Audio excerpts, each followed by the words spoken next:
Then I'll show you how to actually use it. So obviously you can see it comes in a pretty decent case. It's actually a fairly thick plastic case. It doesn't feel flimsy or cheap at all. There's a red dot on this one. They actually have this available in a green laser bore sighter if you'd rather have green. The one they sent me is red. It does have some like clasps here on the box. And I'll show you how it comes here. So we have some instructions up here. Quite a bit of stuff on this, and it's back-sided too. And then we're going to have a USB A to C charging cable. Looks like we have a couple tools down here.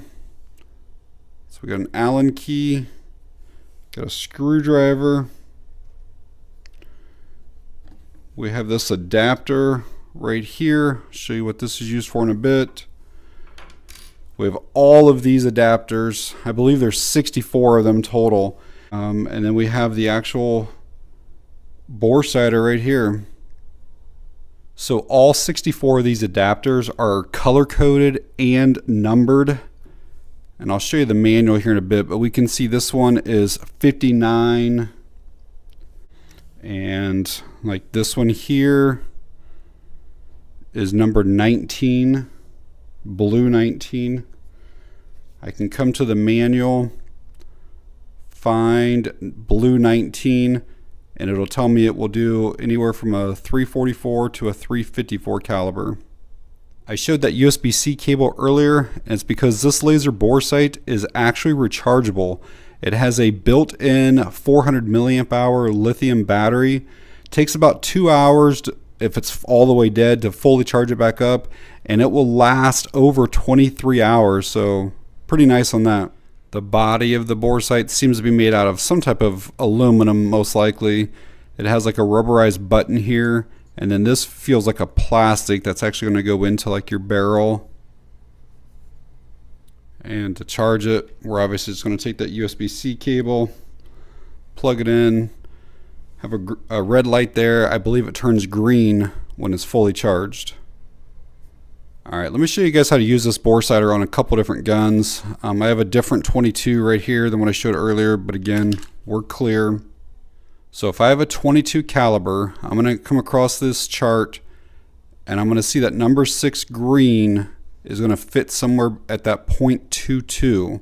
So I'm going to find the green number 6, put it on here, and we do want to screw this down fairly tight, usually till you start seeing this start to spread out a little bit. I don't usually go all the way because then it may be too tight to fit in the end. So once I start to see those separate a little bit, okay, so we'll check it here, see what's at. I put a little bit too far, so what I need to do now is just turn this back a little bit. Still a little bit too tight. Now it should fit in there. Alright, now once it's in, I can turn this back kind of clockwise, and that'll really snug it up inside that barrel. Now this will not move at all. And so let's say that I had new sights that I was trying to sight in, or if I had an optic up on top here. So basically now I can turn this on, and you'll be able to see that dot, and that will let me know exactly where my sights need to be. And if I needed to do a 223 or 5.56 rifle, it's the same exact one here. Put it in there and then just turn it a little bit and you'll feel the snug up. And now it's super tight in there, it will not slide back out. We could turn this on, and again, if I have a scope up here, another red dot, maybe these flip up sights, whatever I need to sight in, I know this is going exactly down the center of my barrel now. And it doesn't matter if I have this bird cage or anything on here. And to remove it, just give a little twist back and then it'll slide out. So let's say you need to sight in something with a 9mm, which is one of the most common rounds available. Well, it doesn't say specifically 9mm. But anybody who has a 9mm typically knows that a 38 or a 357 is basically the same type of diameter. So you come down here and you find this where it says 354 to 364, number 20 black. So then we just need to find the one. Let's see if this will show here. Is that 20? Yeah, 20 black. And I want to show you specifically with this Shield Plus here. It has a very short barrel, like a 3-inch barrel. So let's get this on here so far. See if we're, so I went a little bit too far with that.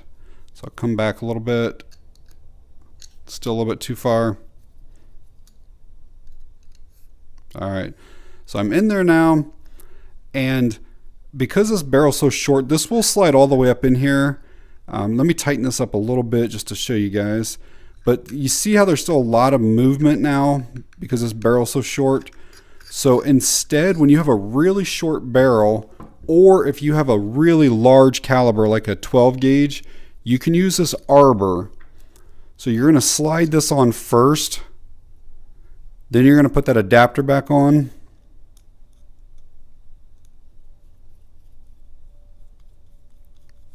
And then let's get this back. All right, you can see how this fits now. So now when I tighten up that adapter in there, get it to where it's pretty snug, and then I shove this in here. But hopefully you can see, I mean, there is zero play now. It does not move in any direction. So if I had an optic that I needed to get zeroed in, or if I needed maybe even my factory sights, maybe my left or right was off a little bit, so I needed to change the windage on them. But this is what this little arbor's for.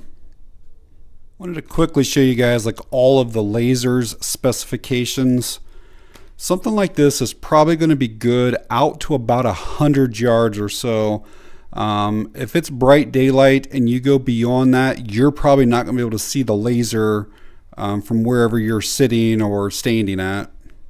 If you guys are using a laser bore sight to zero in like a pistol red dot, I'd recommend your yardage be 15 yards when you do that. So you're going to have the red dot already on, and then you're going to turn on the laser so that both things are on now. And you can see that they are not lined up down there. And so the dot itself is where we're going to make the adjustments, because we know that the laser is in the center of the barrel. And so all I would do is change my elevation and windage on the red dot to bring those two dots together. And you're obviously doing this at, around 15 yards or so. Try to give you guys an example of this bore sight here. So let's say let's say I'm set up, 50 yards or 100 yards down range. And then let's say I was trying to zero in this sight here. Well, you can see that the green dot down there does not line up with the red dot. So I just need to move this green one here until they're basically on top of each other. And again, at the yardage that I'm trying to shoot at. Like I wouldn't want to, like this is only like 15 feet away. So I wouldn't want to zero it in here like this, because then when I go out and shoot at 50 yards, I'm not even going to be close. So you do have to account for that. So hopefully seeing how to actually use this was somewhat helpful for you guys. I did want to correct something from what I said earlier in the video. I said I thought this tip down here was plastic because it sounded different than what this did. But I believe it is some type of aluminum, because I noticed that a little bit of the anodization has come off, I guess from the repeated times of me kind of putting it in and out of different barrels here. But I do believe that is aluminum. So overall, I think this is a really nice kit. I mean, it pretty much has every adapter that you're probably going to need, all the way from the smallest caliber rifles to high caliber to shotguns to pretty much any pistols or revolvers. This should have just about everything that you need. I actually like that it has a rechargeable battery, and overall it's really easy to use. And I think it's something that can save you guys a lot of time and money at the range. So at the time of me making this video, these are available on Amazon. The red's coming in at $48, and the green is $55. And I will leave that link below in case any of you are interested in finding out more information on it or to pick one up. But alright guys, if you found the video helpful or informative in any way, please give me a thumbs up. If you have any questions or comments, leave them down below. And that's going to be it on this one. Thanks for watching. I appreciate it.